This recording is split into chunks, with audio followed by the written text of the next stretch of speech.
ಈ ಕಾರ್ಯಕ್ರಮದ ಪ್ರಾಯೋಜಕರು ಜೈನ್ ಇರಿಗೇಷನ್ ಸಿಸ್ಟಮ್ಸ್ ಲಿಮಿಟೆಡ್, ಜಾಗತಿಕ ತುಂತುರು ಮತ್ತು ಹನಿ ನೀರಾವರಿ ಉಪಕರಣಗಳ ಉತ್ಪಾದಕರು, ಬೇಸಾಯ ತಂತ್ರಜ್ಞಾನ ನಿರೂಪಕರು ಹಾಗೂ ರೋಗರಹಿತ ಟಿಶ್ಯೂ ಕಲ್ಚರ್ ಗಿಡಗಳು.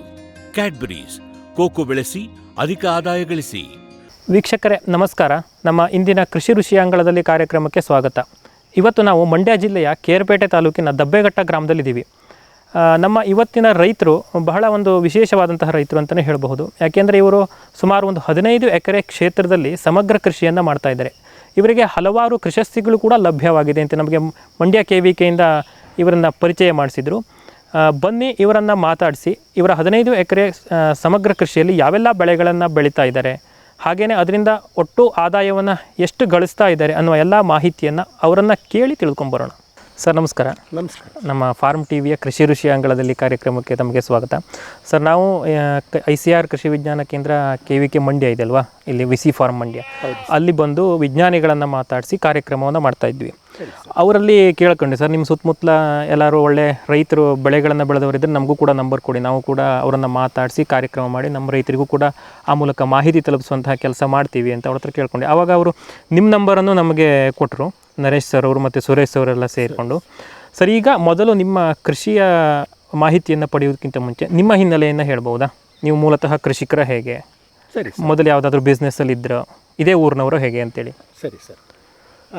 ನಾನು ಮೂಲತಃ ಮೊದಲನೇದಾಗಿ ನಿಮ್ಮ ಕೃಷಿ ಋಷಿ ಅಂಗಳ ಈ ಫಾರಂ TV ಕಾರ್ಯಕ್ರಮಕ್ಕೆ ನನ್ನ ಅನಂತ ಕೋಟಿ ನಮಸ್ಕಾರಗಳನ್ನು ಸಲ್ಲಿಸಿ ಧನ್ಯವಾದಗಳನ್ನು ಸಲ್ಲಿಸ್ತಾ ಇದ್ದೀನಿ. ನೀವು ಕೇಳಿದಾಗೆ ನಾನು ಮೂಲತಃ ಕೃಷಿ ಕುಟುಂಬದವನೇ, ಕುಟುಂಬದಲ್ಲೇ ಹುಟ್ಟಿದವನು. ಆದರೆ ಎಜುಕೇಷನ್ನು, ವಿದ್ಯಾಭ್ಯಾಸ ಆಯಿತು, ಆಮೇಲೆ ಜೀವನಕ್ಕೋಸ್ಕರ ಒಂದು ವೃತ್ತಿ ಅಂತ ಮಾಡಲಿಕ್ಕೆ ಹೋಗಿ ಒಂದು ಲೆಕ್ಚರು, ಉಪನ್ಯಾಸಕ ವೃತ್ತಿಯನ್ನು ಸೇರಿಕೊಂಡು 34 ವರ್ಷಗಳ ಕಾಲ ಉಪನ್ಯಾಸಕನಾಗಿ, ಕೊನೆಯಲ್ಲಿ ಪ್ರಾಂಶುಪಾಲನಾಗಿ ನಿವೃತ್ತಿಯನ್ನು ಹೊಂದಿ ಈಗಾಗಲೇ 6 ವರ್ಷ ಆಗಿದೆ ನಿವೃತ್ತಿ. PUC ಕಾಲೇಜ್ನಲ್ಲಿ ಈಗ 6 ವರ್ಷದಿಂದ ನಿವೃತ್ತಿಯಾದ 6 ವರ್ಷಗಳಿಂದ ಸಂಪೂರ್ಣ ಕೃಷಿಯಲ್ಲಿ ನಾನು ಫುಲ್ ಟೈಮ್ ಅಂತ ಏನು ನೀವು ಕರಿತೀರೋ ಆ ಸಂಪೂರ್ಣ, ಅವಾಗ ಪಾರ್ಟ್ ಟೈಮ್ ಇದ್ದೆ ಸರ್, ಈಗ ಸಂಪೂರ್ಣ ಕೃಷಿಯಲ್ಲಿ. ಮತ್ತು ನನಗೆ ಮೂಲತಃ ಕೃಷಿ ಕುಟುಂಬನಾದ್ರಿಂದ ಕೃಷಿ ಬಗ್ಗೆ ನನಗೆ ಮೊದಲಿಂದ ಒಲವಿತ್ತು. ಹಾಗಾಗಿ ಈ ಕೃಷಿಯನ್ನು ನಾವು ಮೊದಲಿಂದ ಮಾಡ್ಕೊಂಡೇ ಬಂದಿದ್ದೀನಿ. ಯಾಕೆಂದರೆ ನನ್ನ ಫ್ಯಾಮಿಲಿ ಇದನ್ನು ಮೇಂಟೈನ್ ಮಾಡ್ಕೊಂಡು ಹೋಗ್ತಾ ಇದ್ರು. ನಾನು ಡ್ಯೂಟಿಯನ್ನು, ನಾನು ಲೆಕ್ಚರ್ ಆಗಿ, ಉಪನ್ಯಾಸಕನಾಗಿ ನಾನು ನನ್ನ ಸೇವೆಯನ್ನು ಸಲ್ಲಿಸ್ತಾ ಇದ್ದರೂ ಕೂಡ ನನ್ನ ಕುಟುಂಬದವರು ವ್ಯವಸಾಯವನ್ನು ಮಾಡಿಕೊಂಡು ಈ ಭೂಮಿಯನ್ನು ನಾವು ಉಳಿಸ್ಕೊಂಡೇ ಬಂದಿದ್ದೀವಿ, ಈ ತೋಟವನ್ನು ಉಳಿಸ್ಕೊಂಡೇ ಬಂದಿದ್ದೀವಿ. ಅವ್ರಿಗೆ ನಾವೇನು ಬೇಕೋ ಮಾರ್ಗದರ್ಶನ ಕೊಟ್ಕೊಂಡು ಮೇಂಟೈನ್ ಮಾಡ್ಕೊಂಡು ಹೋಗ್ತಾ ಇದ್ದೆ. ಹಾಗಾಗಿ ಈ ಕೃಷಿಯ ಬಗ್ಗೆ ನನಗೆ ಮೊದಲಿಂದಲೂ ಒಲವಿತ್ತು. ನಾನು ಕೃಷಿ ಮೂಲದವನೇ. ಈಗ ಪೂರ್ಣ ಪ್ರಮಾಣದಲ್ಲಿ ನಾನು ಕೃಷಿಯನ್ನು ತೊಡಗಿಕೊಂಡಿದ್ದೀನಿ. ಸರಿ, ನಿಮ್ಮದು ಒಟ್ಟು ಎಷ್ಟು ಎಕರೆ ಜಮೀನಿದೆ ಸರ್? ಸ್ನೇಹಿತರೆ, ಒಟ್ಟು ನನಗೆ 15 ಎಕರೆ ಜಮೀನಿದೆ. ಈಗ ಅದರಲ್ಲಿ ನಾನು 3 ಎಕರೆಯನ್ನು ನಾನು ಕೃಷಿಗೆ ಅಂತ ನಾನು ಮೀಸಲಿಟ್ಟಿದ್ದೇನೆ. ನಾನು ತೋರಿಸ್ತೇನೆ ನಿಮಗಲ್ಲಿ. 3 ಎಕರೆಯನ್ನು ಕೃಷಿಗೆ ಮೀಸಲಿಟ್ಟಿದ್ದೇನೆ. ಕೃಷಿ ಅಂತ ನೀವು ಅಗ್ರಿಕಲ್ಚರ್ ಕ್ರಾಪ್ಸ್ ಅನ್ನು ಬೆಳೀತಾ ಇದ್ದೀರಾ? ಹೌದು. ಅಲ್ಲಿ ಒಂದು ಮುಂಗಾರು ಸಮಯದಲ್ಲಿ ದ್ವಿದಳ ಧಾನ್ಯಗಳನ್ನು, ಎಲ್ಲ ರೀತಿಯ ಕಾಳುಗಳನ್ನು ಬೆಳ್ಕೊತೀನಿ. ಆಮೇಲೆ ಅದು ಮುಗಿದಾದ ನಂತರ ಭತ್ತ ಹಾಕ್ಕೊಳ್ತಕ್ಕಂಥದ್ದು, ರಾಗಿ ಹಾಕ್ಕೊಳ್ತಕ್ಕಂಥದ್ದು, ಆಮೇಲೆ ಜೋಳವನ್ನು ಹಾಕ್ಕೊಳ್ತಕ್ಕಂಥದ್ದು, ಹೀಗೆ ಬಿಸ್ನೆಸ್ಗೆ ಹಾಕ್ಕೊಳ್ತಕ್ಕಂಥದ್ದು, ಶುಂಠಿ, ಅರಿಶಿಣ ಹಾಕ್ಕೊಳ್ತಕ್ಕಂಥದ್ದು, ಹೀಗೆ ಎಲ್ಲ ರೀತಿಯ, ಮತ್ತೆ ಇನ್ನೊಂದು ವರ್ಷದಲ್ಲಿ ಅದನ್ನು ಕಬ್ಬಾಕ್ತಕ್ಕಂಥದ್ದು, ಹೀಗೆ ಪ್ರತಿಯೊಂದನ್ನು ಕೂಡ ಕೃಷಿಗೋಸ್ಕರ 3 ಎಕರೆನ ಮೀಸಲಿಟ್ಟಿದ್ದೀನಿ. ಒಂದು ಬೆಳೆ ಆದ್ಮೇಲೆ ಇನ್ನೊಂದು ಬೆಳೆಯನ್ನು ಅಲ್ಲಿ ತಗೊಳ್ತಾ ಇದ್ದಾರೆ ಆ 3 ಎಕರೆ ಕ್ಷೇತ್ರದಿಂದ? ಹೌದು ಸರ್. ಅದಕ್ಕೂ ನೀರಾವರಿ ವ್ಯವಸ್ಥೆನ ಮಾಡಿಕೊಂಡು ಅದು ಮಾಡ್ತಾ ಇದ್ದೀನಿ ಸರ್. ಇನ್ನು ಒಟ್ಟು 12 ಎಕರೆ ಭೂಮಿಯಲ್ಲಿ ಸಂಪೂರ್ಣ ತೋಟಗಾರಿಕೆಯನ್ನು ಮಾಡಿಕೊಂಡು ಇಲ್ಲಿ ಸಮಗ್ರ ಕೃಷಿಯನ್ನು, ಅಂದರೆ ಮಿಶ್ರ ಬೆಳೆ ಪದ್ಧತಿಯನ್ನು ಅಳವಡಿಸಿಕೊಂಡು ನಾನು ಪೂರ್ತಿ ನೈಸರ್ಗಿಕ ಕೃಷಿಯಲ್ಲಿ ಬಹುಬೆಳೆ ಪದ್ಧತಿಯನ್ನು ಅಳವಡಿಸಿಕೊಂಡು ನಾನೀಗ ಮಾಡ್ಕೊಂಡು ಹೋಗ್ತಾ ಇದ್ದೀನಿ. 12 ಎಕರೆಯಲ್ಲಿ. ಹೌದು ಸರ್. ಈ 12 ಎಕರೆಯಲ್ಲಿ ಈಗ ಅದರಲ್ಲಿ ಯಾವ ಬೆಳೆಯನ್ನು ಹಾಕಿದ್ದೀರಾ ಈಗ ಸಮಗ್ರ ಕೃಷಿಯಲ್ಲಿ? ಹೌದು ಸರ್. ಮೊದಲನೇದಾಗಿ ತೆಂಗು ಹಾಕಿದೀವಿ ಸರ್. 2ನೇದಾಗಿ ಅಡಿಕೆ ಇದೆ ಸರ್. 3ನೇದಾಗಿ ಬಾಳೆ ಇದೆ ಸರ್. 4ನೇದಾಗಿ ಕೊಕ್ಕೋ ಇದೆ ಸರ್. 5ನೇದಾಗಿ ನಿಂಬೆ ಇದೆ ಸರ್. 6ನೇದಾಗಿ ಕಿತ್ತಲೆ ಇದೆ. 7ನೇದಾಗಿ ಮೂಸುಂಬೆ ಇದೆ. ಮತ್ತೆ 8ನೇದಾಗಿ ಜಾಯಿಕಾಯಿ ಇದೆ. 9ನೇದಾಗಿ ಕಾಫಿ ಇದೆ. ಮತ್ತೆ 10ನೇದಾಗಿ ಎರಳಿಕಾಯಿ ಇದೆ. ಇವೆಲ್ಲ 1-2 ಗಿಡಗಳು ಹಾಕಿಲ್ಲ ಸ್ನೇಹಿತರೆ, ಇವೆಲ್ಲ 100ರ ಪ್ರಮಾಣದಲ್ಲೇ ಹಾಕಿದ್ದೀನಿ. ಈಗ ನೀವು ಹೇಳೋ ಪ್ರಕಾರ ಈ ಒಟ್ಟು 12 ಎಕರೆ ಕ್ಷೇತ್ರದಲ್ಲಿ ಇವಷ್ಟು ಬೆಳೆಗಳನ್ನು ಮಿಕ್ಸ್ ಮಾಡಿದ್ದೀನಿ ಎಲ್ಲ ಕಡೆಗಳಲ್ಲೂ. ಹೌದು. Okay okay. ಈಗ ತೆಂಗನ್ನ ಸರ್ ನೀವು ಅದು ಯಾವ ವೆರೈಟಿ ತಂದ್ರಿ, ಯಾವಾಗ ತಂದ್ರಿ, ಎಷ್ಟು ವರ್ಷದ ಗಿಡ ಇದೆ ಈಗ ತೆಂಗೆಲ್ಲ? ಸರ್ ತೆಂಗು ಹೆಚ್ಚು ಕಮ್ಮಿ 40 ವರ್ಷದ ಗಿಡಗಳಿದೆ ಸರ್. 40 ವರ್ಷ. ಇದು ಆಲ್ರೆಡಿ ಇದು ತಿಪ್ಟು ಟಾಲ್ ಅಂತ ನಾವು ಕರಿತೀವಿ ಸರ್ ಇದಕ್ಕೆ. ಅದು ನಮ್ಮಲ್ಲಿ ಇರ್ತಕ್ಕಂಥದ್ದು ಅಷ್ಟು ಗಿಡಗಳು, ಒಟ್ಟು 600 ಗಿಡಗಳು ತೆಂಗಿದೆ ನನ್ನ ಹತ್ರ 12 ಎಕರೆಯಿಂದ. ಎಲ್ಲವೂ ತಿಪ್ಟು ಟಾಲ್ಗಳೇ, ನೀವೇ ನೋಡ್ತಾ ಇದ್ರೆ ತಿಪ್ಟು ಟಾಲ್ ಗಿಡಗಳು. ಅಡಿಕೆ ಸರ್? ಅಡಿಕೆಗೆಲ್ಲ ನಾಟಿ ಗಿಡಗಳು, ಒಟ್ಟು 3000 ಗಿಡಗಳು ಅಡಿಕೆ ಗಿಡ ಇದೆ ಸರ್ ನನ್ನ ಈ ಪ್ರದೇಶದಲ್ಲಿ. 3000 ಕೂಡ ನಾಟಿ ಗಿಡಗಳನ್ನೇ ನಾನು ಹಾಕೊಂಡಿದ್ದೀನಿ. ಅದು ಇಲ್ಲಿ ಲೋಕಲ್ ವೆರೈಟಿನೇ? ಲೋಕಲ್ ವೆರೈಟಿನೇ, ಈ ನಮ್ಮ ಪ್ರದೇಶಕ್ಕೆ ಅಡ್ಜಸ್ಟ್ ಆಗ್ತಕ್ಕಂಥ ಈ ಲೋಕಲ್. ಈ ಮಾರ್ಕೆಟಲ್ಲಿ ನಿಮ್ಗೆ ಯಾವ್ದು ಸೇಲಿಗೆ ಅಂದ್ರೆ ಒಳ್ಳೆ ಲಾಭ ಸಿಗುತ್ತೋ ಅಂದ್ರೆ ಲೋಕಲ್ ಮಾರ್ಕೆಟಲ್ಲಿ ಯಾವ ಅಡಿಕೆ ವೆರೈಟಿ ಇದೆಯೋ ಅದನ್ನು ಹಾಕೊಂಡಿದ್ದೀನಿ ಸರ್. ಅದು ಬಿಟ್ಟು ಸರ್ ಈಗ ನೀವು ಕೋಕೋ ಹಾಕಿದ್ದೀರಾ? ಹೌದು ಸರ್. ಇಲ್ಲಿ ನಾವು ನೋಡ್ತಾ ಇದೀವಿ ಮಾವು ಇದೆ. ಹೌದು ಸರ್. ಅಲ್ಲಿ ನಿಮ್ಮ ಮನೆ ಹತ್ರ ನೋಡಿದ್ವಿ ಪ್ಯಾಷನ್ ಫ್ರೂಟ್ ಇದೆ. ಅದೆಲ್ಲ ಹೆಂಗೆ ಪ್ಯಾಷನ್ ಫ್ರೂಟ್ ಇದೆಲ್ಲ ಮನೆ ಬಳಕೆಗೆ ಹಾಕಿದ್ದೀರಾ ಹೆಂಗೆ ಸರ್? ಹೌದು ಸರ್, ಅವೆಲ್ಲ ಕೆಲವೊಂದು ಒಂದು 4-5 ಗಿಡಗಳು ರೀತಿಯಲ್ಲಿ ಅವೆಲ್ಲ ಮನೆ ಬಳಕೆಗೆ ಹಾಕೊಂಡಿದ್ದೀನಿ. ಮಾವು ಕೂಡ ಒಂದು 20 ಗಿಡ ಇದೆ, ಅದು ಕೂಡ ಬಿಸ್ನೆಸ್ಗೆ ಇದೆ ಸರ್. ಸೀಬೆ ಒಂದು 50. ಮಾವು ಯಾವ ವೆರೈಟಿ ಹಾಕಿದ್ರೆ? ಮಾವು ಎಲ್ಲ ವೆರೈಟಿ, ಒಂದು 20 ರೀತಿಯ ಮಾವು, 20 ಗಿಡ ಬೇರೆ ವೆರೈಟಿನೇ ಇದೆ ಸರ್. ಹಾಗಾಗಿ ಸೀಬೆ ಇದೆ ಸರ್, ಒಂದು 50 ಸೀಬೆ ಇದೆ ಸರ್. ಅವನು ಕೂಡ ನಾನು ಬಿಸ್ನೆಸ್ ಪರ್ಪಸ್ ಹಾಕೊಂಡಿದ್ದೀನಿ ಸರ್. ಅದು ಯಾವ ವೆರೈಟಿ ಇದೆ? ಸೀಬೆ ಎಲ್ಲವೂ ಇದೆ ಸರ್. ರೆಡ್ ಇದೆ ಸರ್, ಆಮೇಲೆ ಬ್ಲ್ಯಾಕ್ ಸೀಬೆ ಇದೆ ಸರ್, ಆಮೇಲೆ ವೈಟ್ ಸೀಬೆ ಇದೆ, ಅಲಹಾಬಾದ್ ಸೀಬೆ ಇದೆ. ಈಗ ಎಲ್ಲವೂ ಕೂಡ ಸೀಡ್ಲೆಸ್ ಇದೆಯಾ? ಸೀಡ್ಲೆಸ್ ಕೂಡ ಒಂದಿದೆ ಸರ್. ಹಾಗಾಗಿ ಅವನು ಕೂಡ ಮೇಂಟೈನ್ ಮಾಡ್ಕೊಂಡು ಹೋಗಿದ್ದೀನಿ ಸರ್. ಇನ್ನ ಇದು ಬರ್ತವೆ ಸರ್, ಇನ್ನು ಪಪ್ಪಾಯಿ ಬರ್ತವೆ ಸರ್ ತೋಟದಲ್ಲಿ ಎಲ್ಲವ. ಅವನು ಕೂಡ ಮನೆ ಪೂರ್ತಿಗೂ ಆಗುತ್ತೆ, ಹೆಚ್ಚಿಗೆ ಬಿಸ್ನೆಸ್ ಕೂಡ ಆಗುತ್ತೆ ಸರ್. ಆಮೇಲೆ ಕಾಫಿ ಇದೆ ಸರ್. ಇದು ಬಿಟ್ಟು ಸರ್ ಈಗ ಬಾಳೆ ಹಾಕಿದ್ದೀರಾ? ಬಾಳೆ ಹಾಕಿದ್ದೀನಿ ತೆಂಗಿನ ತೋಟದ ಮಧ್ಯೆ. ಹೌದು ಸರ್. ಬಾಳೆ ಇದು ಯಾವುದು ಸರ್? ಇದು ಬಾಳೆ ಸರ್ 2 ಭಾಗ ಮಾಡ್ಕೊಂಡಿದ್ದೀನಿ. ಒಂದು ಜಾಸ್ತಿ ಪ್ರಮಾಣದಲ್ಲಿ ಏಲಕ್ಕಿ ಅಂತಕ್ಕಂಥ ಬಾಳೆಯನ್ನು ಹಾಕಿದ್ದೀನಿ ಸರ್. ಪುಟ್ಟು ಬಾಳೆ, ಏಲಕ್ಕಿ ಬಾಳೆ ಅಂತ ಕರೀತಾರೆ. ಇದು ಜಾಸ್ತಿ ಡಿಮ್ಯಾಂಡ್ ಇರ್ತೈತೆ, ರೈಟ್ ಕೂಡ ಜಾಸ್ತಿ ಸಿಗುತ್ತೆ. ಹಾಗಾಗಿ ಅದನ್ನ ಹಾಕೊಂಡಿದ್ದೀನಿ. ಇನ್ನೊಂದೆಲ್ಲ ಸ್ವಲ್ಪ ಒಂದು 1/4 ಭಾಗದಲ್ಲಿ ಒಂದು 500 ಗುಣಿಗಳಷ್ಟನ್ನ ಪಚ್ಚ ಬಾಳೆ G9 ಪಚ್ಚ ಬಾಳೆ ಅಂತ ಕರಿತೀವಿ ನಾವಿಲ್ಲಿ, G9 ಅನ್ನ ಹಾಕೊಂಡಿದ್ದೀನಿ ಸರ್. ಇದೆಲ್ಲ ಸರ್ ಈಗ ಕಂದು ತಂದು ನೀವು ಹಾಕಿದ್ರೆ ಅಥವಾ ಟಿಶ್ಯೂ ಕಲ್ಚರ್ ಗಿಡಗಳನ್ನ ತಂದು ಹಾಕಿದೆ ಸರ್. ಎಲ್ಲಿಂದ ಸರ್? ಅದು ಯಾವ ಕಂಪನಿ? ಇಲ್ಲಿ ಶ್ರಾವಣಬೆಳಗೊಳದ ಪಕ್ಕ ಯಾವುದೋ ಒಂದು ನರ್ಸರಿ ಇತ್ತು ಸರ್, ಅವ್ರಿಗೆ ಫೋನ್ ಮಾಡಿದೆ, ಪರಿಚಯ ಇದ್ರು, ಅವರೇ ತಂದು ಕೊಟ್ರು ಸರ್. ಅವನೇ ಹಾಕೊಂಡು ಹೋಗಿದ್ದೀನಿ. ಈಗಾಗಲೇ 7-8 ವರ್ಷಗಳಿಂದ ನನ್ನ ಹತ್ರ ಬಾಳೆ ಇದೆ ಸರ್.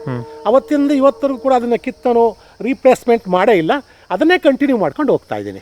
7-8 ವರ್ಷ ಆಗಿದೆ ಬಾಳೆ ನನ್ನ ತೋಟಕ್ಕೆ ಬಂದು.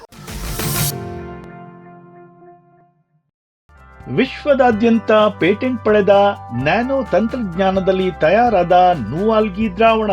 ನೂವಾಲ್ಗಿ ಉಪಯೋಗಿಸಿದ ಮೇಲೆ ತುಂಬಾ ಇಳುವರಿನೂ ಬಂದಿದೆ. ಕಾಳುಮೆಣಸಿಗಂತೂ ಬಹಳ ಚೆನ್ನಾಗಿ ಬರುತ್ತೆ, ರೇಷ್ಮೆ ಎಲೆನೂ ಚೆನ್ನಾಗಿ ಬರ್ತದೆ, ಗಿಡಗಳು ತುಂಬಾ ಚೆನ್ನಾಗಿ ಬೆಳವಣಿಗೆ ಆಯಿತು.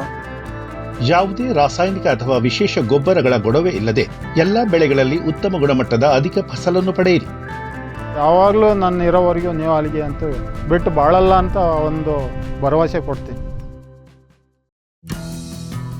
ಜೈನ್ಸ್ ಜಗತ್ತಿನ ಅತಿದೊಡ್ಡ ಅಂಗಾಂಶ ಕೃಷಿ ಪ್ರಯೋಗಾಲಯ ಹಾಗೂ ಟಿಸಿ ಗಿಡಗಳ ಉತ್ಪಾದಕರು. ಸಮೃದ್ಧ ಇಳುವರಿಗೆ ಜೈನ್ G9, ಯಾಲಕ್ಕಿ, ನೇಂದ್ರನ್ ಹಾಗೂ ಕೆಂಪು ಬಾಳೆ ಸಸಿಗಳು, ದಾಳಿಂಬೆ, ಭಗವತಳಿಯ ರೋಗಮುಕ್ತ ಸಸಿಗಳು, ಲಕ್ನೋ 49 ಪೇರಳೆ, ಸ್ಟ್ರಾಬೆರಿ ಇತ್ಯಾದಿ ಗಿಡಗಳು ಯೋಗ್ಯ ಬೆಲೆಯಲ್ಲಿ.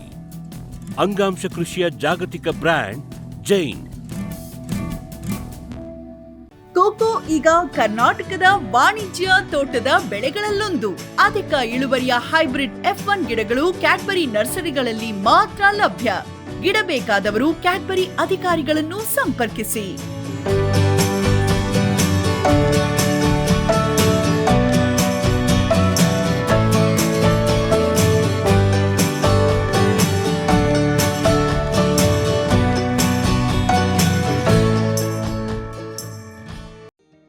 ಕಲ್ಪತರು ಫಾರ್ಮ್ ಮತ್ತು ನರ್ಸರಿ. ಹಲವು ತಳಿಗಳ ಕಾಳುಮೆಣಸು, ಕಾಫಿ, ಜಾಯ್ಕಾಯಿ, ಏಲಕ್ಕಿ, ಕೋಕೋ ಸಸಿಗಳು, ಮಿಯಾಜಾಕಿ ಮಾವು, ಜಪಾನೀಸ್ ರೆಡ್ ಸೀಬೆ, ಸೀಡ್ಲೆಸ್ ಹಲಸು, ಮೆಕೆಡೇಮಿಯಾ ಕಸಿ ಮುಂತಾದ ವಿಶೇಷ ಗಿಡಗಳು, ಅಡಿಕೆ, ತೆಂಗು, ಬಟರ್ಫ್ರೂಟ್, ಸೇಬು, ಅಪ್ಪೇಮಿಡಿ ಇತ್ಯಾದಿ, ಶ್ರೀಗಂಧ, ಸಿಲ್ವರ್ ಓಕ್, ರಕ್ತಚಂದನ. ಕಲ್ಪತರು ಫಾರ್ಮ್ ಮತ್ತು ನರ್ಸರಿ, ಶಿವಮೊಗ್ಗ. ಮೇಘ ಅಗ್ರೋಟೆಕ್, ನೀರುಳಿತಾಯದ ಜಾಣ ಮಾರ್ಗ. ವಿದ್ಯುತ್ ಕಣ್ಣಾಮುಚ್ಚಾಲೆಗೆ ಪರಿಹಾರ ಮೇಘ ಸೋಲಾರ್ ಪಂಪ್ ಸೆಟ್. ನಿಖರ ಹನಿ ನೀರಾವರಿಗೆ Megha drip, sprinkler, rain gun. Drip irrigation ಮತ್ತು ಫರ್ಟಿಗೇಷನ್ ಆಟೋಮೇಷನ್ಗೆ ಡ್ರಿಪ್ ಸ್ಮಾರ್ಟ್.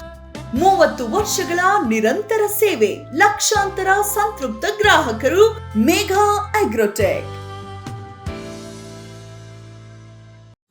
ಫ್ಯೂಚರ್ ಬಯೋಟೆಕ್ ಸಾವಯವ ಕೃಷಿಯ ವೇಗವರ್ಧಕ. ಪೋಷಕಾಂಶ ಪೂರೈಕೆಗೆ ಎನ್ಪಿಕೆ ಕಲ್ಚರ್, ವ್ಯಾಮ್, ಪಿಎಸ್ಪಿ ಮತ್ತು ಕೆಎಂಬಿ. ಜೈವಿಕ ರೋಗ ಕೀಟ ನಿಯಂತ್ರಣಕ್ಕೆ ಟ್ರೈಕೋಡರ್ಮಾ, ಸೂಡೋಮೊನಾಸ್. ಸಾವಯವ ಗೊಬ್ಬರ ಉತ್ಪಾದನೆಗೆ ಕಾಂಪೋಸ್ಟ್ ಕಲ್ಚರ್. ಹೂವು ಕಾಯಿ ಉದುರುವ ಸಮಸ್ಯೆಗೆ ಕಾಮಧೇನು ಮತ್ತು ಸತ್ವ. ಮಣ್ಣಿನ ಆರೋಗ್ಯ ವೃದ್ಧಿಗೆ ಫ್ಯೂಚರ್ ಬಯೋಟೆಕ್, ಧಾರವಾಡ.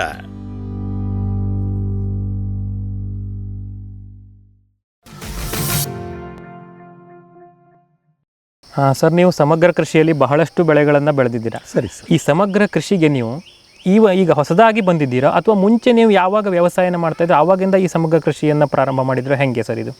ಇಲ್ಲ ಸ್ನೇಹಿತರೆ, ನಾನು ಪ್ರಾರಂಭದಿಂದ ಸಮಗ್ರ ಕೃಷಿಗೆ ಬಂದವನಲ್ಲ.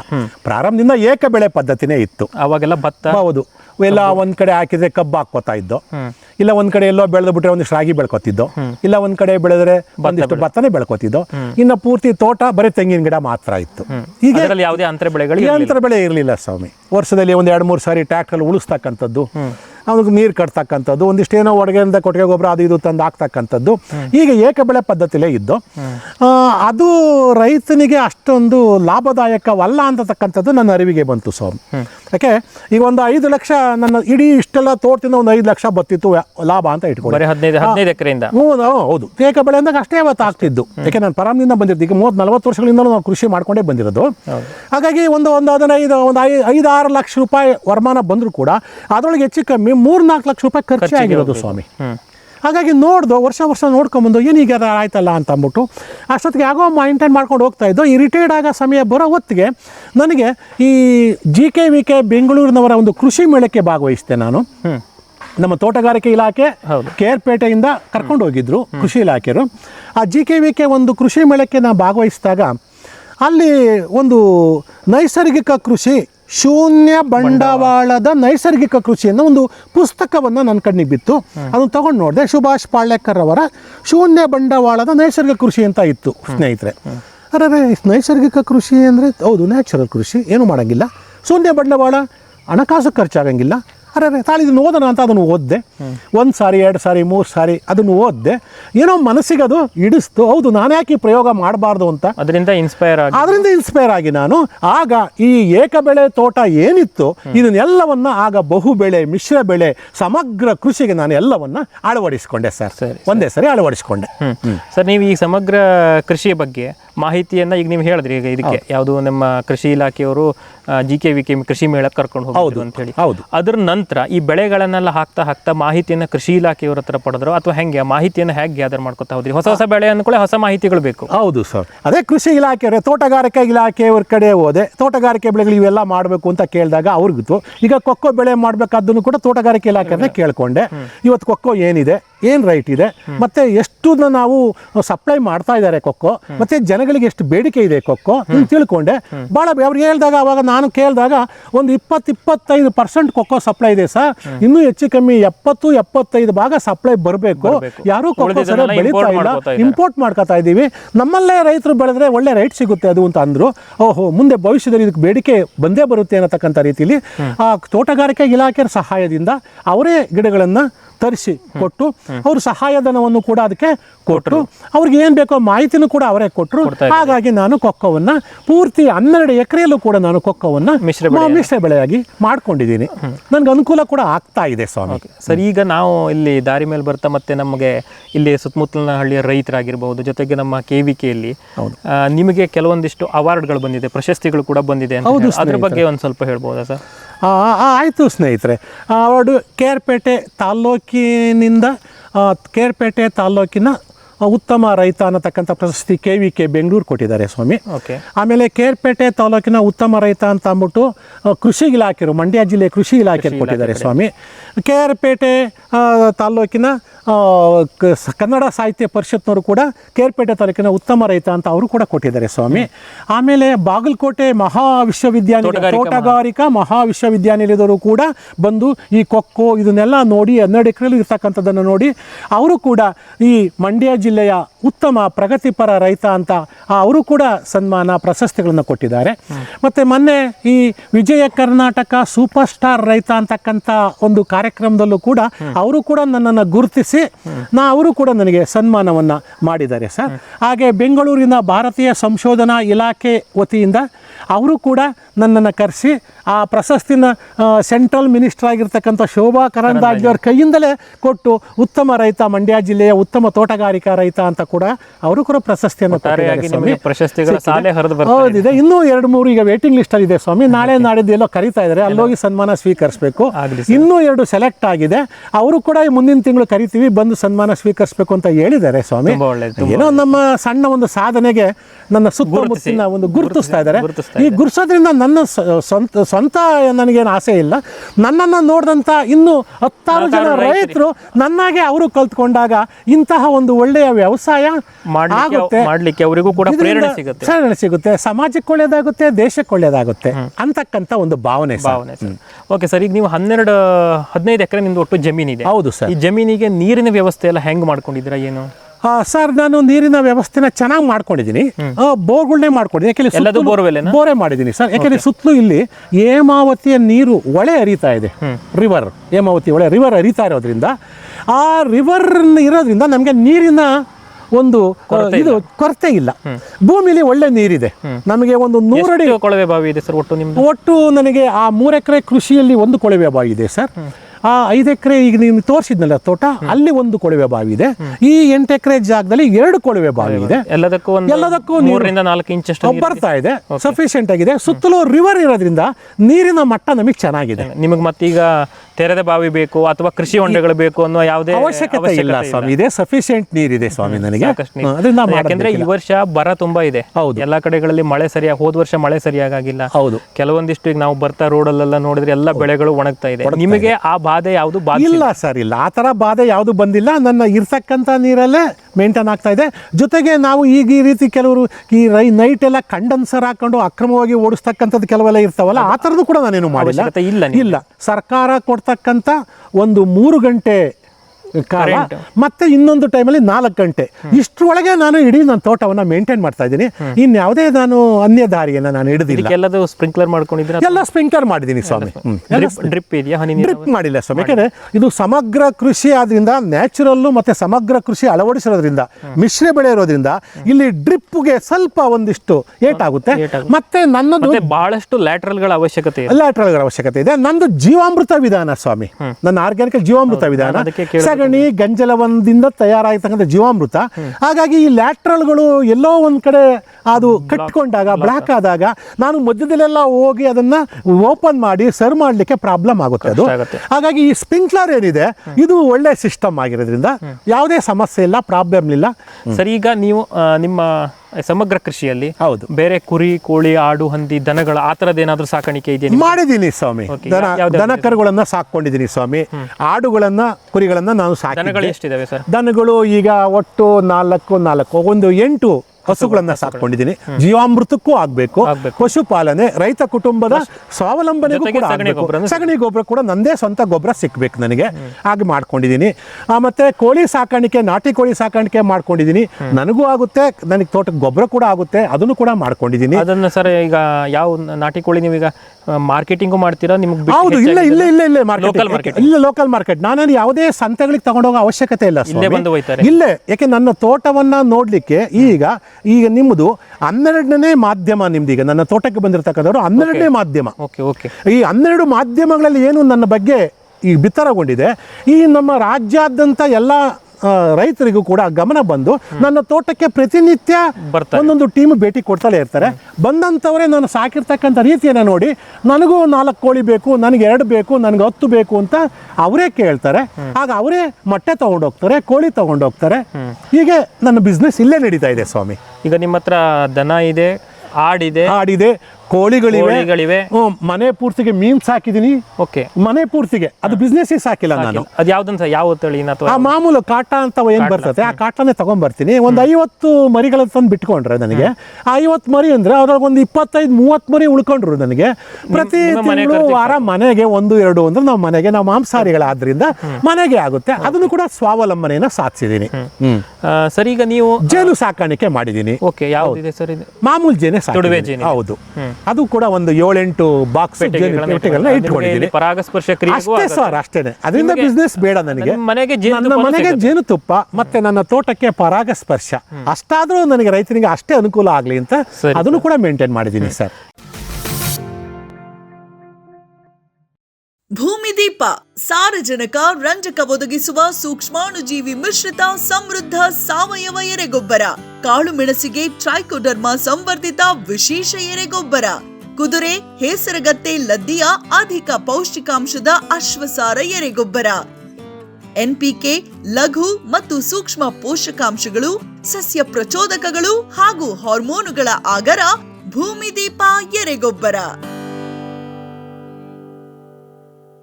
ಕ್ಯಾಪ್ಸ್ಬರ್ ಅಗ್ರಿಸೈಂಟ್ ICAR ಕೃಷಿ ವಿಜ್ಞಾನ ಸಂಸ್ಥೆಗಳ ಸೂಕ್ಷ್ಮ ಪೋಷಕಾಂಶ ಮಿಶ್ರಣಗಳು. IISR ನ ಪೆಪ್ಪರ್ ಸ್ಪೆಷಲ್, ಜಿಂಜರ್ ರಿಚ್, ಕಾರ್ಬಮ್ ಸ್ಪೆಷಲ್, IIHR ನ banana special, mango special, citrus special ಮತ್ತು ವೆಜಿಟೇಬಲ್ ಸ್ಪೆಷಲ್. ಪೊಟ್ಯಾಶ್ ಪೂರೈಕೆಗೆ NRCPಯ ಸೋನಾರ್, ರೋಗ ನಿಯಂತ್ರಣಕ್ಕೆ UHS ನ ಟ್ರೈಕೋ ಕವಚ್, ಉತ್ತಮ ಗುಣಮಟ್ಟದ ಸೀಬೆ ಬೆಳೆಗೆ ಗ್ವಾವಾ ಸ್ಪೆಷಲ್. 10 ವರ್ಷಗಳಿಂದ ರೈತರ ಸೇವೆಯಲ್ಲಿ ಕ್ಯಾಪ್ಸ್ಬರ್ಡ್. ಫಾರ್ಮಿಲಿ ನರ್ಸರಿ, ರೋಗರಹಿತ ಪಣಿಯೂರು 1, 2, 4, 5 ತೇವಂ ಕಾಳು ಮೆಣಸು. ಅಧಿಕ ಇಳುವರಿಯ ಚಂದ್ರಗಿರಿ, F1, ಹೇಮಾವತಿ, ಸೀಂಟುಆರ್, ಡ್ವಾರ್ಫ್ ರೋಬಸ್ಟಾ ಕಾಫಿ ಗಿಡಗಳು. ಕ್ಯಾಡ್ಬರಿ F1 ಹೈಬ್ರಿಡ್ ಕೋಕೋ ಸಸಿಗಳು. ಕಸಿ ಜಾಯಿಕಾಯಿ, ಏಲಕ್ಕಿ, ಚಕ್ಕೆ, ಸಿಲ್ವರ್ ಓಕ್, ಅಡಿಕೆ, ಬಟರ್ ಫ್ರೂಟ್, ಹಲಸು ಮುಂತಾದ ಹಣ್ಣಿನ ಗಿಡಗಳು. ಕಳಂಕರಹಿತ ಬಹುಕಾಲ ಸೇವೆ ನಮ್ಮ ಗುರಿ. ಫಾರ್ಮಿಲಿ ನರ್ಸರಿ. MSGP ನಗರ ಸಾವಯವ ಗೊಬ್ಬರ, ಅತಿ ಕಡಿಮೆ ಬೆಲೆಯಲ್ಲಿ ದ್ವಿಗುಣ ಪೋಷಕಾಂಶ ಹೊಂದಿದ ಅತ್ಯುತ್ತಮ ಗೊಬ್ಬರ. ಇಲ್ಲ ಭಾರಲೋಹ, ಕೃಷಿ ವಿಶ್ವವಿದ್ಯಾಲಯದಿಂದ ಪರೀಕ್ಷಿತ. ಸಾವಯವ ಇಂಗಾಲ, NPK, PH, EC ಎಲ್ಲ ನಿಗದಿತ ಮಿತಿಯಲ್ಲಿ. ಅಡಿಕೆ, ತೆಂಗು, ಬಾಳೆ, ಕಾಫಿ, ದಾಳಿಂಬೆ, ದ್ರಾಕ್ಷಿ, ಕಬ್ಬು, ಭತ್ತ, ಜೋಳ, ಹತ್ತಿ ಹೀಗೆ ಎಲ್ಲಾ ಬೆಳೆಗಳಿಗೂ ಪ್ರಶಸ್ತ. ಜೀವಂತ ಮಣ್ಣು, ಸಮೃದ್ಧ ಬೆಳೆ, ಅತ್ಯಧಿಕ ಲಾಭಕ್ಕೆ MSGP compost. Jain irrigation systems limited ಭಾರತದ ಹನಿ ನೀರಾವರಿ ತಂತ್ರಜ್ಞಾನದ ಪ್ರಥಮ ಪ್ರವರ್ತಕ. ಜಗತ್ತಿನ ಅತಿ ದೊಡ್ಡ ಸ್ಪ್ರಿಂಕ್ಲರ್ಸ್ ಉತ್ಪಾದಕ ಕಂಪನಿ. ಸಂರಕ್ಷಿತ ಕೃಷಿಯಲ್ಲಿ ಹಸಿರು ಮನೆಗಾಗಿ ಮಿಸ್ಟರ್, ಫಾಗರ್, ಫ್ಯಾನ್ ಮತ್ತು ಪ್ಯಾಡ್ ಹಾಗೂ ನೆರಳು ಮನೆ. ಸ್ವಯಂ ಚಾಲಿತ ನೀರಾವರಿ ವ್ಯವಸ್ಥೆ ಮತ್ತು ರಸಾವರಿ ತಂತ್ರಜ್ಞಾನ.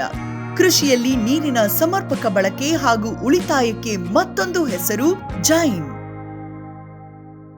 BCI ಕಾಪರ್ ಸಲ್ಫೇಟ್ ಕೊಳೆ, ಅಂಥ್ರಾಕ್ನೋಸ್, ಎಲೆಚುಕ್ಕೆ ಮುಂತಾದ ಶಿಲೀಂಧ್ರ ರೋಗಗಳಿಗೆ ರಾಮಬಾಣ. ಬೋರ್ಡೋ ದ್ರಾವಣ ತಯಾರಿಗೆ ಅತ್ಯುತ್ತಮ ಗುಣಮಟ್ಟದ ಟೆಕ್ನಿಕಲ್ ಗ್ರೇಡ್ ಮೈಲುತುತ್ತ BCIನಿಂದ. ಅಡಿಕೆ, ಕಾಳುಮೆಣಸು, ಶುಂಠಿ, ಏಲಕ್ಕಿ, ಕಾಫಿ, ಕೋಕೋ, ರಬ್ಬರ್, ದಾಳಿಂಬೆ, ದ್ರಾಕ್ಷಿ ಬೆಳೆ ರಕ್ಷಣೆಗೆ ಶತಮಾನ ಕಳೆದರೂ ಇಂದಿಗೂ ಪರಿಣಾಮಕಾರಿ ಈ ಮೈಲುತುತ್ತ. Bharat chemical industries, Hassan. Green Plast ISI ಪ್ರಮಾಣೀಕೃತ ಪರಿಶುದ್ಧ HDPE ಜಿಯೋ ಮೆಂಬ್ರೇನ್ ಪಾಂಡ್ ಲೈನರ್ಗಳು. ಕೃಷಿ ಹೊಂಡ, ಕೆರೆ, ಕಾಲುವೆ, ಮೀನುಕೊಳ, ಸ್ಪಿರುಲಿನಾ ಹೊಂಡಗಳಿಗೆ ಬೇಕಾದ ಆಕಾರ ಮತ್ತು ವಿಸ್ತೀರ್ಣಗಳಲ್ಲಿ ಸರ್ಕಾರದ ಸಬ್ಸಿಡಿ ಯೋಜನೆಯಡಿ ಲಭ್ಯ. 100% ಪುನರ್ಬಳಕೆ, UV ಮತ್ತು ಒಡಕು ನಿರೋಧಕ, ಪಕ್ಕಾ ಜೋಡಣೆ, 5 ವರ್ಷಗಳ ಲಿಖಿತ ವಾರಂಟಿ. ಗ್ರೀನ್ ಪ್ಲಾಸ್ಟ್.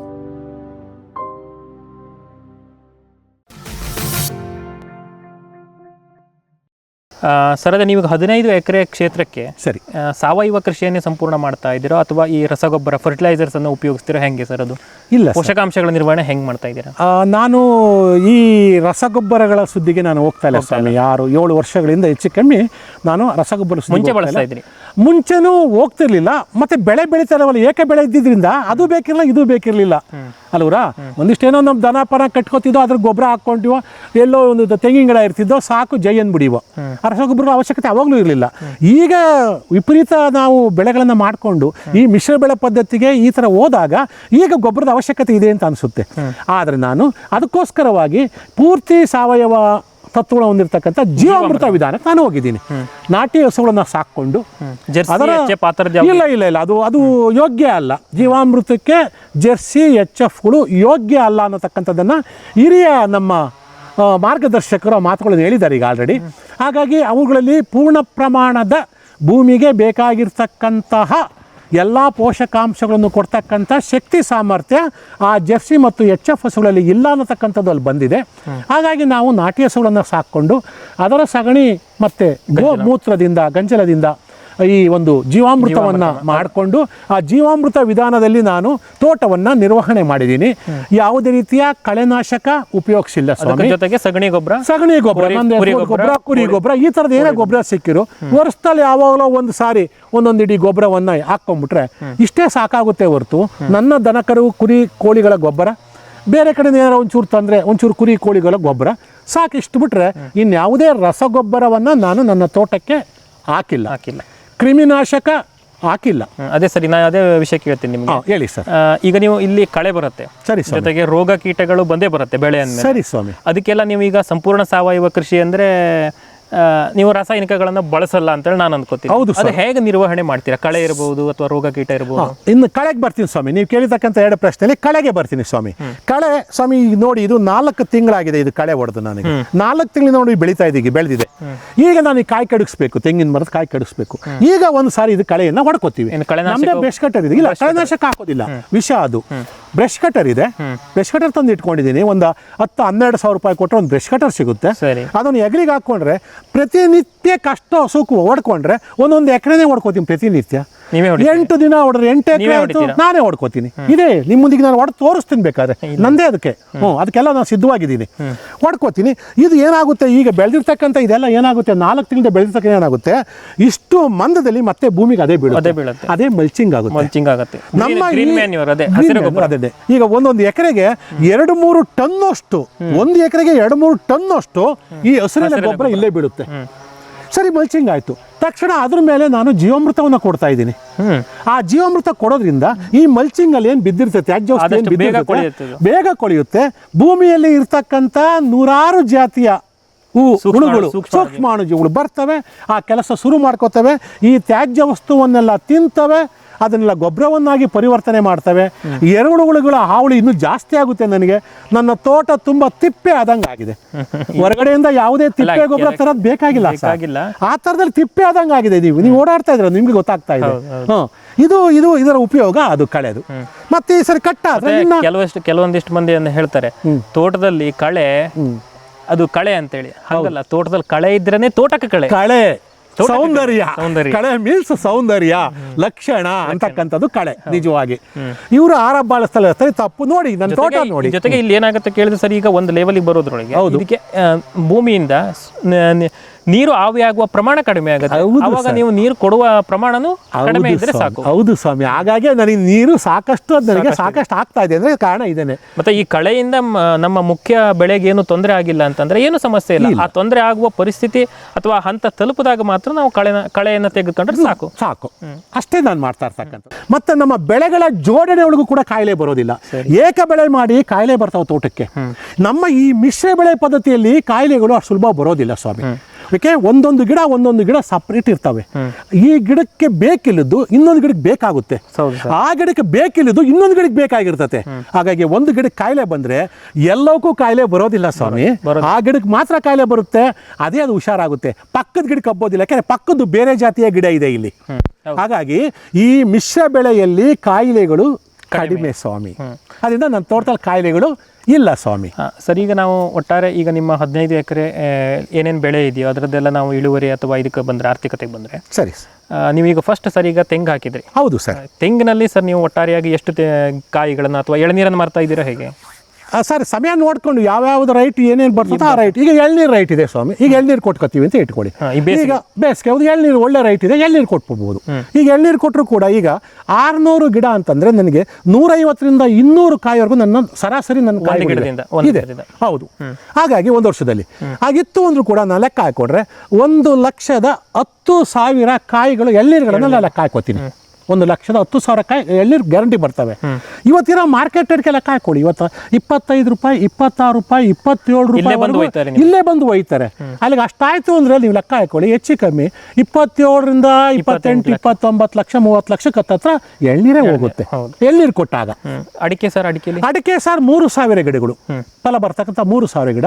ನಾನು 15 kg, 20 kg, 25 kg ಅಂತ ನಾನು ನಿಮ್ಗೆ ಹೇಳ್ತಾ ಇಲ್ಲ. ನಾನು ಎಲ್ಲ ಸರಾಸರಿ 10 kg ಹಸಿ ಅಡಿಕೆ ಹೇಳ್ತಾ ಇದ್ದೀನಿ. ಒಂದು ಗಿಡಕ್ಕೆ 10 kg ಹಸಿ ಅಡಿಕೆ ಅಂದ್ರೂ ಕೂಡ 3,000 ಗಿಡಗಳಿಂದ 10 kg ಅಂದ್ರು 30,000 kg ಆಯ್ತು. ಲೆಕ್ಕ ಹಾಕೊಳ್ಳಿ, 1 kg ಇವತ್ತು 65 ರೂಪಾಯಿ, ಹಸಿ ಅಡಿಕೆಗೆ 65 ರೂಪಾಯಿ ನಡೀತಾ ಇದೆ ಸ್ವಾಮಿ ಮಾರ್ಕೆಟ್ ರೈಟ್. 20 ಲಕ್ಷ ಆಗುತ್ತೆ. ಅದೇ 20-21 ಲಕ್ಷ ರೂಪಾಯಿ ಅದೇ ಆಯ್ತು ಸ್ವಾಮಿ. ಇನ್ನು ಬಾಳೆಗೆ ಬರ್ತೀನಿ ಸ್ವಾಮಿ. 3,000 ಬಾಳೆ ಇದೆ ಸ್ವಾಮಿ. ನಾವು ರಸಗೊಬ್ಬರವನ್ನು ಹಾಕಿ 10 kg 15 kg ಬೆಳೆದೆ ಅಂತ ಏನು ಹೇಳ್ಕೊತಾರೆ, ನಾನು ಆ ರೀತಿ ಹೇಳೋದಿಲ್ಲ ಸ್ವಾಮಿ.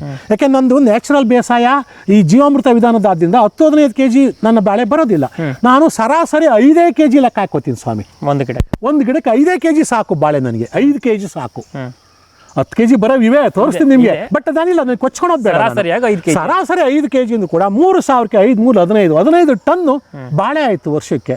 ಒಂದು ಸರಾಸರಿ ಒಂದು 40-50 ರೂಪಾಯಿ ಲೆಕ್ಕ ಹಾಕೊಂಡ್ರೆ ಎಷ್ಟಾಯ್ತು? 15, 4, 60, 6 ಲಕ್ಷ ಬೇಡ, ಒಂದು 5 ಲಕ್ಷ ಸಿಕ್ಲಿ ನನಗೆ ಸಾಕು. 4-5 ಲಕ್ಷ ರೂಪಾಯಿ ನನಗೆ ಬಾಳೆದಾಯ್ತು, ಮನೆ ಜೀವನ ನಡೀತದೆ. ಇನ್ನು ಕೊಕ್ಕೋಗೆ ಬರ್ತೀನಿ ಸ್ವಾಮಿ. ಕೊಕ್ಕೋ ಇನ್ನೂ ಬೆಳೆಯನ್ನು ನೋಡ್ತಕ್ಕಂಥ ಮುಂದಿದೆ ನನಗೆ, ಮುಂದಿದೆ 1,500 ಕೊಕ್ಕೋ ಗಿಡಗಳಿದೆ ಸ್ವಾಮಿ. ನನಗೆ ಕಡಿಮೆ ಪ್ರಮಾಣದಲ್ಲಿ ಹಾಕಿಲ್ಲ, ಎಲ್ಲವೂ ಚೆನ್ನಾಗಿ ಹೆಲ್ತಿಯಾಗಿ ಬಂದಿದೆ ಸ್ವಾಮಿ. ಈಗ 2 ವರ್ಷ ಫಲ ಬಂದಿದೆ ಈಗ ಆಲ್ರೆಡಿ. ಮೊದಲನೇ ವರ್ಷ 1.5 ಕ್ವಿಂಟಾಲ್ 2 ಕ್ವಿಂಟಾಲ್ ಅಷ್ಟೇ ಸಿಕ್ತು. 2ನೇ ವರ್ಷದಲ್ಲಿ ಒಂದು 2.5ರಿಂದ 3 ಕ್ವಿಂಟಾಲ್ ಹತ್ತತ್ರ ಬಂತು, ಅಷ್ಟೇ ಸಿಂಪಲ್ ಆಗಿ ಸಿಕ್ತು. ನನ್ನ ಖರ್ಚಿಗಾಗುತ್ತೆ ಅದು. ಇನ್ನು ಈ ವರ್ಷ ನಾನೊಂದು 4ರಿಂದ 5 ಕ್ವಿಂಟಲ್ ಎಕ್ಸ್ಪೆಕ್ಟೇಷನ್ ಮಾಡ್ಕೋತೀನಿ, ಕಡಿಮೆ. ಇನ್ನು ಮುಂದೆ ವರ್ಷ ನಿಮಗೆ ಗೊತ್ತಿದೆ, ಬೆಲೆ ಕೂಡ ತುಂಬಾ ಚೆನ್ನಾಗಿದೆ. ಚಿನ್ನದ ಬೆಲೆ ಬಂದಂಗೆ ಕೊಕ್ಕೋ ಬೆಲೆ ಬರ್ತಾ ಇದೆ ಸ್ವಾಮಿ.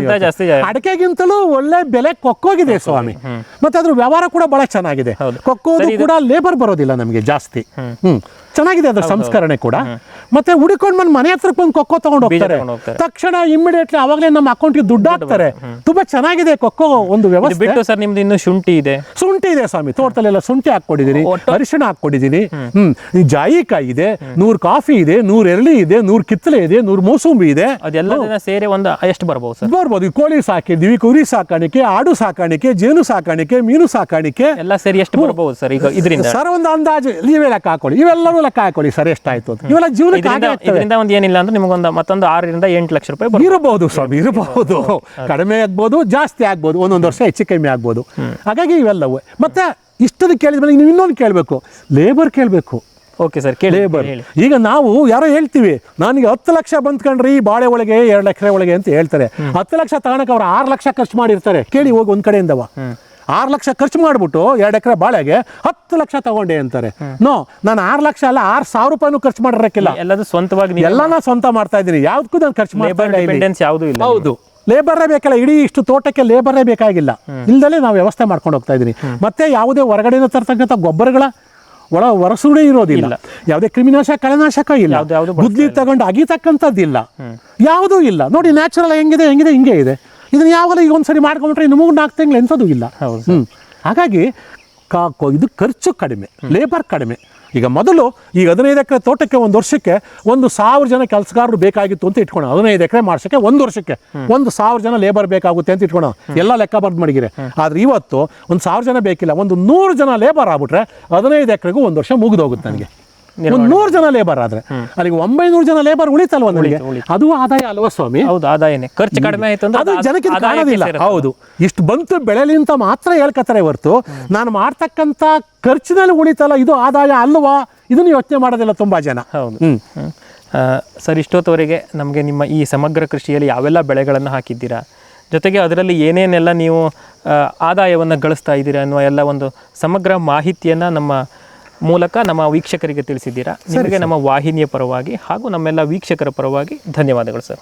ಆಯಿತು ಸರ್, ನಿಮಗೂ ಕೂಡ ನಿಮ್ಮ ವಾಹಿನಿಯವರಿಗೆ ಮತ್ತು ಇದನ್ನು ಕೇಳಿದಂಥ ರೈತರಿಗೆ ಎಲ್ಲರಿಗೂ ಕೂಡ ನನ್ನ ಧನ್ಯವಾದಗಳು ಸ್ವಾಮಿ. ವೀಕ್ಷಕರೇ, ಇಷ್ಟೊತ್ತಿನವರೆಗೆ ನಮಗೆ ಬಿ ರಾಮಲಿಂಗಯ್ಯ ಸರ್ ಅವರು ಕಾರ್ಯಕ್ರಮದಲ್ಲಿ ಹೇಳ್ತಾ ಇದ್ದರು, ನಾನು ಅಡಿಕೆ ಮತ್ತು ತೆಂಗನ್ನು ಮುಖ್ಯ ಬೆಳೆಯನ್ನಾಗಿ ಬೆಳೀತಾ ಇದ್ದೀನಿ, ಅದರೊಟ್ಟಿಗೆ ಕೋಕೋ ಇರಬಹುದು, ಹಾಗೆಯೇ ಕಾಳುಮೆಣಸು, ಕಾಫಿ, ಜೊತೆಯಲ್ಲಿ ಮೋಸಂಬಿ ಬೆಳೆ, ಹೀಗೆ ಸಾಕಷ್ಟು ಬೆಳೆಗಳನ್ನು ಸಮ್ಮಿಶ್ರಣ ಮಾಡಿದ್ದೀನಿ. ಜೊತೆಯಲ್ಲೇ ಆಡು, ಕುರಿ ಇರಬಹುದು, ಜೀವಾಮೃತ ಘಟಕ ಇರಬಹುದು, ಹಾಗೆಯೇ ಜೀರೋ ಬಜೆಟ್ ನ್ಯಾಚುರಲ್ ಫಂಡಿಂಗ್ ಅಂದರೆ ಶೂನ್ಯ ಬಂಡವಾಳ ಕೃಷಿಯನ್ನು ಕೂಡ ಇವರು ಇಲ್ಲಿ ಮಾಡ್ತಾ ಇದ್ದಾರೆ. ನಾನು ಯಾವುದೇ ರೀತಿಯಾದಂತಹ ಆಳುಕಾಳುಗಳನ್ನು ತಗೊಳ್ತಾ ಇಲ್ಲ. ಹಾಗಾಗಿ ನನಗೆ ಬಂದು ಖರ್ಚು ಕಡಿಮೆಯಲ್ಲಿ ಆದಾಯ ಹೆಚ್ಚಿಗೆ ಗಳಿಸ್ತಾ ಇದ್ದೀನಿ ಅನ್ನೋ ಎಲ್ಲ ಮಾಹಿತಿಯನ್ನು ನಮಗೆ ಸಂಕ್ಷಿಪ್ತವಾಗಿ ತಿಳಿಸ್ಕೊಟ್ಟಿದ್ದಾರೆ. ಅವರಿಗೆ ಧನ್ಯವಾದವನ್ನು ಅರ್ಪಿಸುತ್ತಾ ಇವತ್ತಿನ ಸಂಚಿಕೆಯನ್ನು ಇಲ್ಲಿಗೆ ಮುಗಿಸ್ತಾ ಇದ್ದೀವಿ.